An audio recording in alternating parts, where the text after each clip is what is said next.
বিসমিল্লাহির রহমানির রহিম। চামটা চলন বিলে শুধু রসুন আর রসুন। মাঝে মধ্যে ভুট্টা লাগানো দেখা যাচ্ছে। চোখ যতদূর যাচ্ছে শুধু রসুন আর রসুন। রসুনের কোনো বিকল্প নেই। এই চামটা চলন বিলে এবছরে প্রচুর পরিমাণে রসুন লাগানো হয়েছে। দেখতেই পাচ্ছেন, যতদূর চোখ যাচ্ছে শুধু রসুন আর রসুন, এছাড়া অন্য কোনো ফসল দেখতে পাচ্ছি না। মাঝে এক কৃষক শুধু একটা বিঘাতে পেঁয়াজের আবাদ করেছে। চলুন দেখে আসি সেই পেঁয়াজের জমিটা।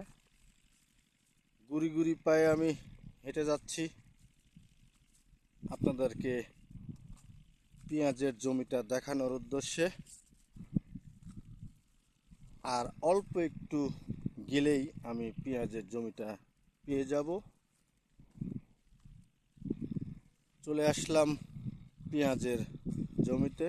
দেখতেই পাচ্ছেন, এই যে পেঁয়াজ, 1 বিঘা জমিতে পেঁয়াজ লাগানো হয়েছে। পেঁয়াজটা আবাদ করেছে মোহাম্মদ শাহাদত সর্দার। মাশাআল্লাহ, পেঁয়াজগুলো খুব সুন্দর হয়েছে, আলহামদুলিল্লাহ।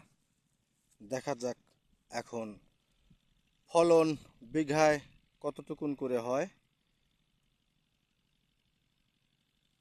সেটাই এখন প্রত্যাশা করছি। দেখতেই পাচ্ছেন গাছগুলো অনেক মোটা। এই যে গাছের চেহারাগুলো অনেক সুন্দর। 1 বিঘা জমিতে পেঁয়াজ লাগানো হয়েছে। আর এই যে রসুনের জমি, রসুনের জমিতেও কৃষক খুব বুদ্ধিমানের কাজ করছে। সেটা হচ্ছে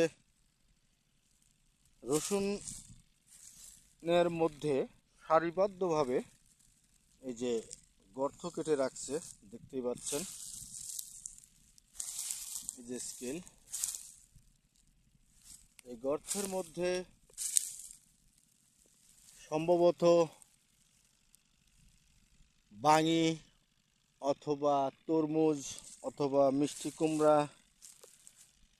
অথবা চাল কুমড়া, যে কোনো একটা বীজ রোপণ করবে। চলুন সামনের দিকে এগিয়ে যাই। চলে আসলাম আবার নিজের ভুট্টার জমিতে। 1 বিঘা 5 কাঠা জমিতে ভুট্টা লাগিয়েছি। সারিবদ্ধভাবে আপনাদের দেখানোর চেষ্টা করছি।